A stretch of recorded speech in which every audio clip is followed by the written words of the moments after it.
Bola Não Para está no ar para você que acompanha através do Canal de São Paulo, através da Vivo TV, canal 26 Fibra, também pelo site do Canal de São Paulo, canal sp.com.br, pelo meu canal no YouTube, se inscreva lá, canal do Fred Júnior, toda segunda-feira, no Canal de São Paulo, no meu canal no YouTube, uma entrevista inédita falando de esporte para você. Com muito prazer recebendo o Dr. Murilo Spina, ele que é professor de Educação Física, fisioterapeuta e vai participar com a gente vai falar também de esporte paralímpico, até para contar um detalhe, né? Eu fiz alguns boletins para a agência Rádio Web sobre os Jogos Paralímpicos e eu entrei em contato com algumas pessoas para falar sobre diversas modalidades paralímpicas. E eu cheguei a entrar em contato com o Dr. Murilo Spina para falar exatamente sobre o levantamento de peso paralímpico. Ele trouxe lá um boletim, falou com a gente sobre o esporte, sobre a modalidade e a partir daí eu falei, olha, eu vou convidá-lo um dia você poder ir lá presencialmente no Canal de São Paulo e está acontecendo exatamente nesta semana a presença do Dr. Murilo Spina. Muito obrigado por aceitar o nosso convite, tudo bem? Tudo bem, tudo bom, Fred? Vamos conversar um pouquinho então sobre esporte paralímpico. Com certeza, mas antes disso eu gosto sempre de apresentar o convidado. Você tem uma ligação com o esporte por ser atleta, né? Eu até perguntei, você foi judoca? Você falou, não fui judoca, sou judoca porque é algo que continua com você, o judô. E foi isso mesmo, né, Murilo? Isso mesmo. Então, o início da carreira, como toda criança, né, tem uma iniciação esportiva. Sempre. E o judô meu foi sempre diferente. Ligado às crianças, foi né? diferente, né? Sempre ligado também à área educacional, né? O judô envolve muita disciplina, então todo esse envolvimento pedagógico. E eu comecei desde os 6 anos de idade, né? Então, comecei aí os treinamentos do judô, então acabei levando um pouco mais a sério depois na época da adolescência, fui faixa preta, até os 17, 18 anos eu competia fortemente, alto rendimento, até uma lesão de joelho, uma lesão importante de joelho, naquela época não se tinha bons resultados, né, e tanto na parte de esportiva como na parte de reabilitação, né, para quem operava o joelho. Eu operei, consegui na época me recuperar bem, mas aí entrou naquela fase de estudo, de faculdade, em você optar em continuar os estudos ou focar na carreira de atleta. Eu acabei direcionando para a parte mais de estudo, mas de uma área que eu conseguiria acompanhar o esporte. Então o esporte está ligado na minha vida desde sempre. Que bacana. E até sobre isso, no judô, que categoria seria hoje, Murilo? Qual categoria? Hoje seria o Master, né? Já estou no Master. Não, sim, né? Mas a categoria de peso. E peso corporal hoje eu estaria aí a categoria até 72 quilos. 72 quilos. Na sua época, quem que era o grande nome ali? Era o Henrique Guimarães, né? Henrique Guimarães. Foi medalhista aí, isso. Você lutou com o Henrique? Eu cheguei, na época eu era mais magrinho, eu era um abaixo da dele ainda, tá, né? Não cheguei a lutar com ele. Mas ele era meio leve, eu estava competindo no ligeiro, né? Então eu acabei não tendo contato com ele. Não, o meu era uma categoria ainda mais leve. Mas uma referência é o Henrique Guimarães. Sim, na mesma faixa etária. Na faixa etária, que legal. E aí, passando do judô, você falou em relação ao estudo, porque a gente sabe que esporte no Brasil, né, infelizmente, tirando o futebol, né, o cara tem que optar, ou ele vai seguir no esporte, ou vai ter que trabalhar. Tem algumas modalidades ainda, o cara consegue fazer as duas ainda, mas mesmo assim não é da mesma forma, não é tão o correto, né? Você tem que se dedicar a uma função só. E aí você foi pro lado da fisioterapia, foi isso, Murilo? Então, não, você foi para a educação física, o que você escolheu? E um outro detalhe que você falou do joelho, né? Hoje, por exemplo, uma artroscopia, dependendo de 30 dias, você já está de volta fazendo atividade já está em atividade novamente. O que não era assim, eram meses. O cara ficava meses lá se recuperando. E você vê a evolução da medicina esportiva também. Sim, exatamente. Aí eu optei em fazer educação física, eu já tinha em mente fazer as duas áreas, em acompanhar as duas áreas, então acabei fazendo primeiro o curso de educação física, e aí logo na sequência do término do curso da educação física eu já prestei para a faculdade de fisioterapia, fiz a fisioterapia, depois emendei uma pós-graduação, mestrado, e aí acabei direcionando para a carreira do paradesporto, através de um amigo de infância que fazia judô comigo, né? Ele sofreu um assalto, foi vítima aí de um ferimento de arma de fogo. Caramba. Ficou na cadeira de roda, então eu acompanhei todo o processo e na época eu tinha acabado já a educação física e estava no curso de fisioterapia. Eu acabei acompanhando todo né, essa transição da carreira dele de atleta para ser paciente, né, para virar um paciente efetivamente da reabilitação na fisioterapia. E aí começamos a introduzir o esporte como reabilitação dele, né? Sim. E aí acabamos chegando aí no levantamento de peso paralímpico, onde ele conseguiu algumas marcas expressivas e conseguiu se dar bem. Então a gente conseguiu direcionar também os nossos estudos e o foco no trabalho, e aí a gente está aí até hoje aí. São 22 anos na modalidade. 22 anos. No levantamento de peso específico? Levantamento de peso paralímpico, isso. Tá, que legal, bacana. E aí, Murilo, sobre isso, né? Sobre você contou a história do seu amigo que experimentou a bala, levou um tiro, foi um assalto, né? Assalto, isso. E aí, tem o trauma primeiro, né? Porque ele era um judoca, né? Tem esse trauma.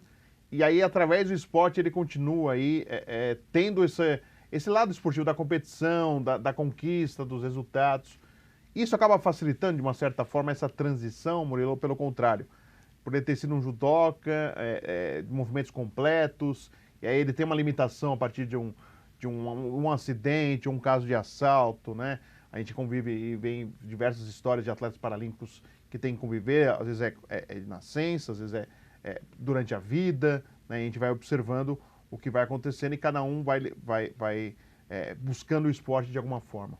Mas no caso específico desse primeiro do seu amigo, e que você depois teve como exemplo, o esporte, quem já praticava esporte, é mais fácil mudar o esporte, né, para o paralímpico, ou aquele que não praticava ainda se encontra no esporte para, de uma certa forma, se adaptar a uma vida diferente? A gente acaba tendo, são duas situações distintas, né? Tá.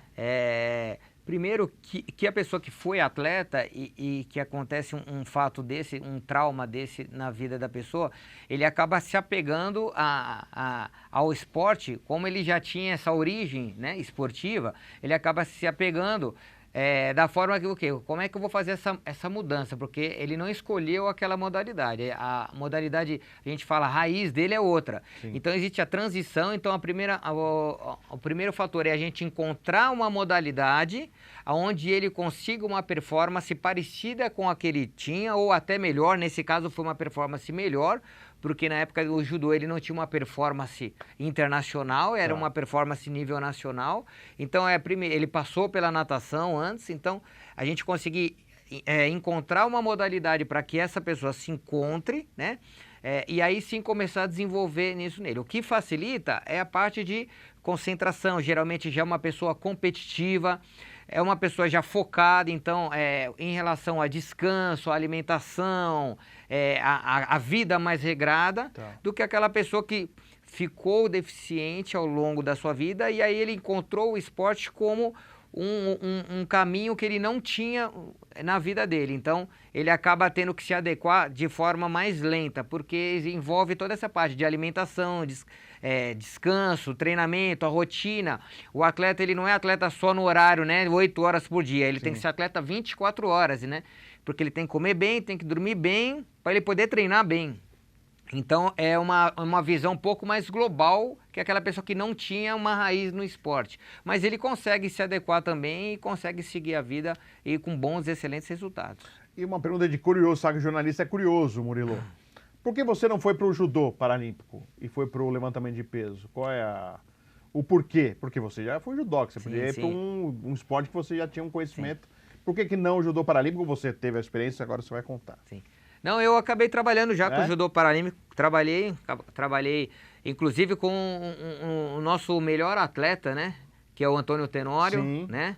Tenório. Foi aí, voltou agora da 7ª edição dos Jogos, né? Ele tem 6 medalhas paralímpicas, então é um fenômeno mundial, né? Ainda em atividade, então, e ainda querendo ir para a próxima Paralimpíada. Trabalhei com o Tenório, fiz parte da equipe dele, a gente tinha um projeto Londres 2012, que era um projeto de atletas que foram medalhados e que eram atletas que tinham perspectivas de medalha de ouro, chamava-se Projeto Ouro, né?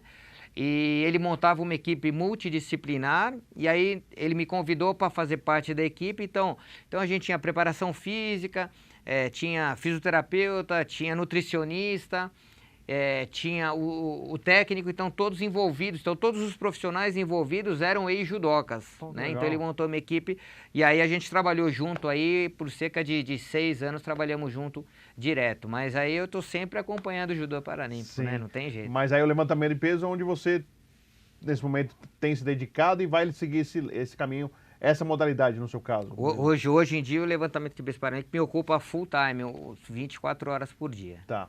Só para você explicar quem está acompanhando a gente, claro, na Paralimpíadas nem tudo foi transmitido, né? Infelizmente, né? E o levantamento de peso em alguns momentos só foram flashes, alguma amostragem. Como funciona o levantamento de peso paralímpico? Porque a gente tem a imagem muito do levantamento de peso olímpico, mas o paralímpico como funciona, por favor, Murilo? O levantamento de peso paralímpico, ele é bem interessante porque ele consegue ser praticado hoje em todas as academias, né? Que é o movimento básico, é o movimento de supino que toda academia tem e todo mundo gosta de treinar. A gente brinca que de segunda-feira é o dia de supino na academia, né? É o equipamento mais concorrido nas academias. E o Brasil é o segundo país em número de academia no mundo, então a gente tem uma perspectiva boa, é uma modalidade que é fácil ser trabalhada nos 4 cantos do país, a gente brinca. Né? O início do atleta é sempre, isso para todas as modalidades paralímpicas, pela classificação funcional. Então... A gente vai falar muito sobre isso no segundo bloco da classificação, que vira e mexe tem mudanças, existe polêmica no ar aí, mas a gente vai falar sobre essa classificação depois. Legal, e aí passando a classificação funcional, ele passa para a competição, que a divisão é por classes de categoria de peso corporal. Né? E a competição... ela é por rounds, então cada atleta tem 3 tentativas, né? Ele faz 3 levantamentos e são 3 árbitros que julgam. Eu também sou árbitro, além de classificador profissional. Então, os 3 árbitros julgando esse levantamento, ele conta como movimento válido ou movimento inválido. E aí é considerado movimento válido a melhor tentativa dele para a classificação final da categoria. Ele já na prancha, ele faz o levantamento? Como que é, Murilo? Ele deitou no banco de supino, a gente chama de banco de supino. Eu falei prancha, mas é banco de supino. O banco de supino é adaptado, então é diferente do banco de supino das academias, é um banco mais alongado. Né?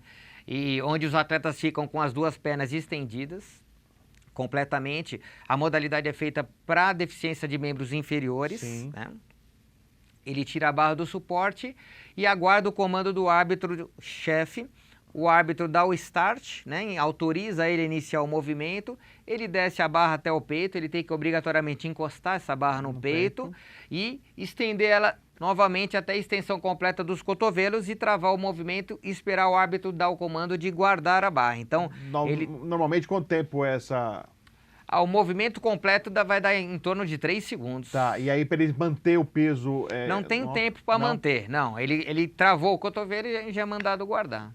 A modalidade não trabalha com tempo. O atleta tem 2 minutos para execução do movimento. A partir do momento que ele é anunciado, ele tem 2 minutos para execução total, né? E aí a classificação o peso que ele consegue levantar, seria isso? Essa a classificação? Isso, Quem levantou o maior peso dentro daquela categoria é o considerado campeão, né? E é feita a classificação total. Bacana. Nós estamos conversando com o Murilo Spina, ele que é fisioterapeuta, também trabalha com educação física, e a gente está falando sobre o esporte paralímpico, mais especificamente sobre exatamente o levantamento de peso. No próximo bloco a gente vai falar sobre a classificação funcional, porque eu não sei se no levantamento de peso teve ou não problemas, mas assim... No atletismo, natação, né? Nós temos aí atletas que ficaram de fora em virtude dessas mudanças colocadas pelo Comitê Internacional Paralímpico para o esporte. E está em discussão para Paris 2024 se poderemos ter outras mudanças ou não da classificação funcional, mas a gente vai falar sobre isso no próximo bloco.